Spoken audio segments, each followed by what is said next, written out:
Hey everybody, welcome to my channel. I love arugula and I grow them every season. So 3 years ago, I introduced a new variety of arugula called the wild arugula. Sometimes they're called the rocket or wild rocket.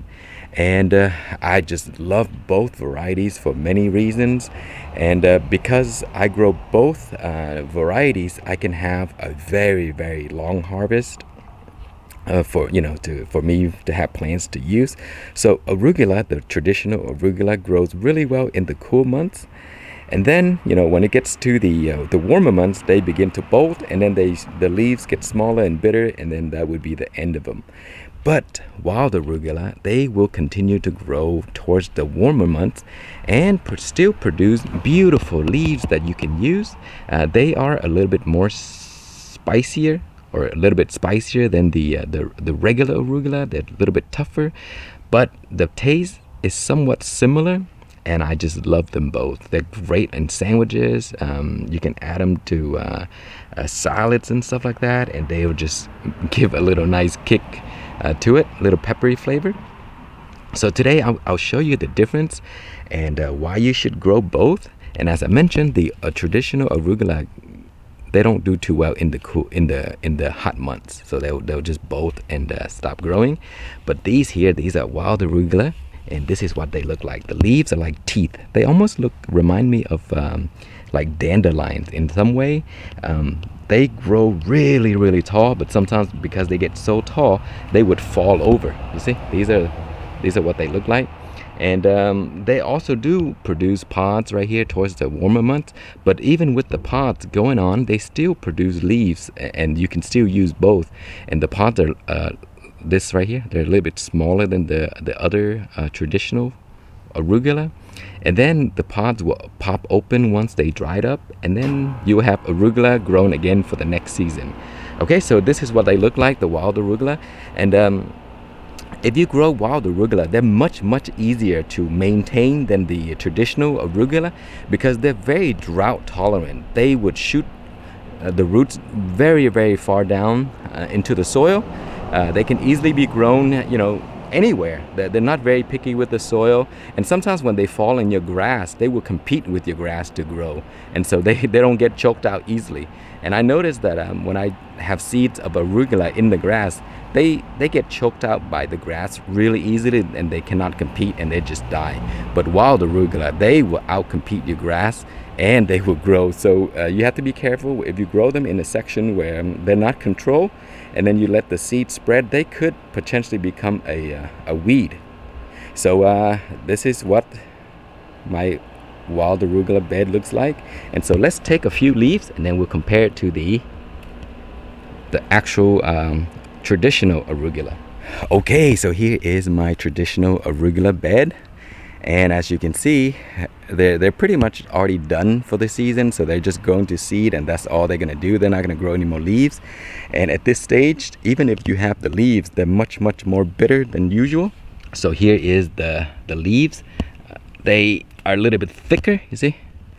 And once they're smaller, they're not serrated like this. When the younger arugula is one leaf, and they don't have these teeth looking thing.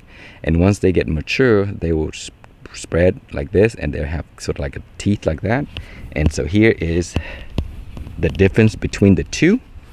And so these are they're not very often grown, so they may be very difficult to find in grocery stores and stuff like that.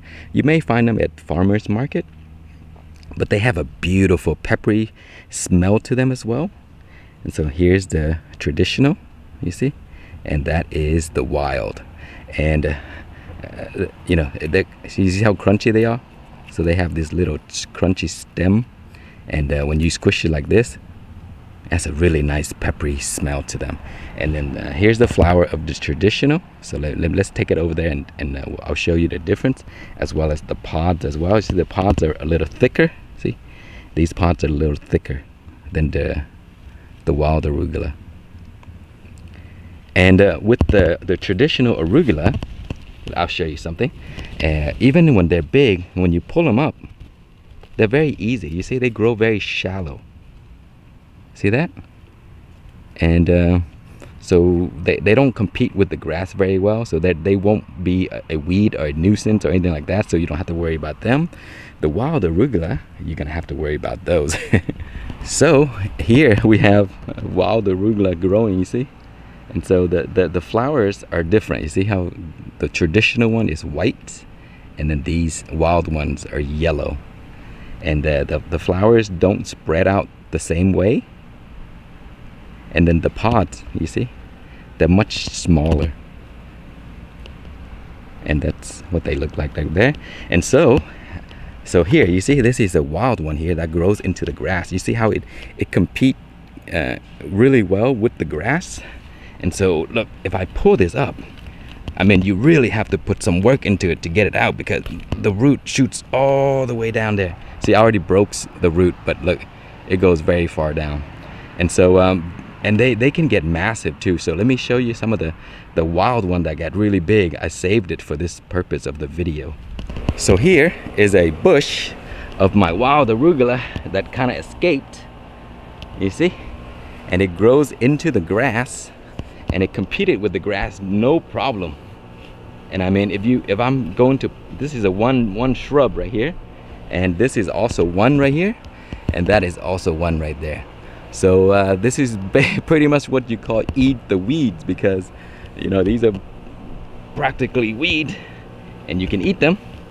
And if you look at the root, you see, they're very, very tough.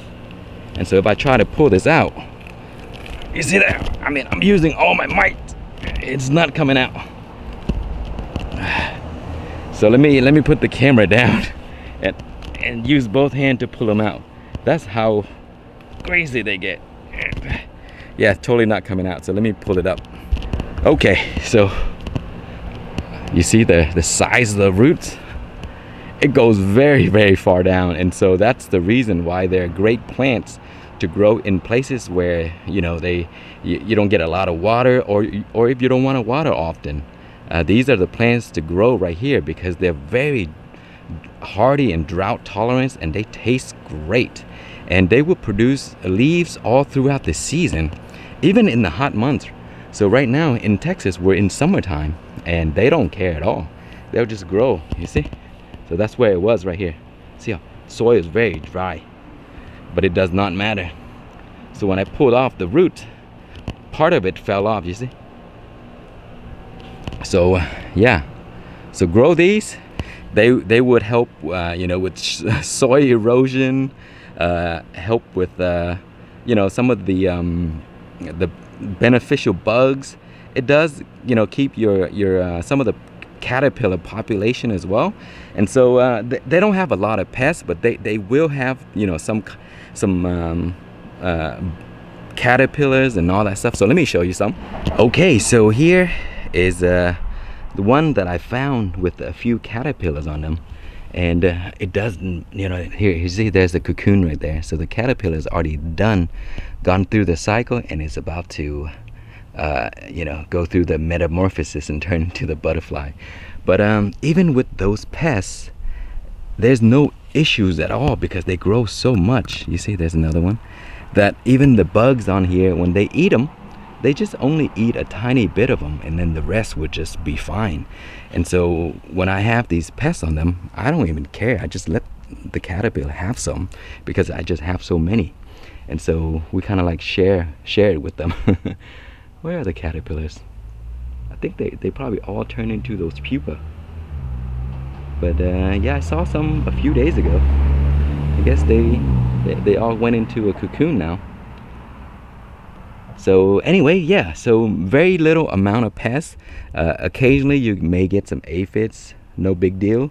You don't have to fertilize these guys as often as the traditional arugula, because with the huge amount of roots and long roots, they can just go down and gather their own nutrients. So this is a great plant to grow. I highly recommend adding them to your garden. But also remember, put them into an area where they're sort of like controlled, because if you don't control them, you let the seeds drop, they'll grow right back the next season. And so you have arugula forever. So anyway, thank you so much for watching. Please like, comment, and subscribe.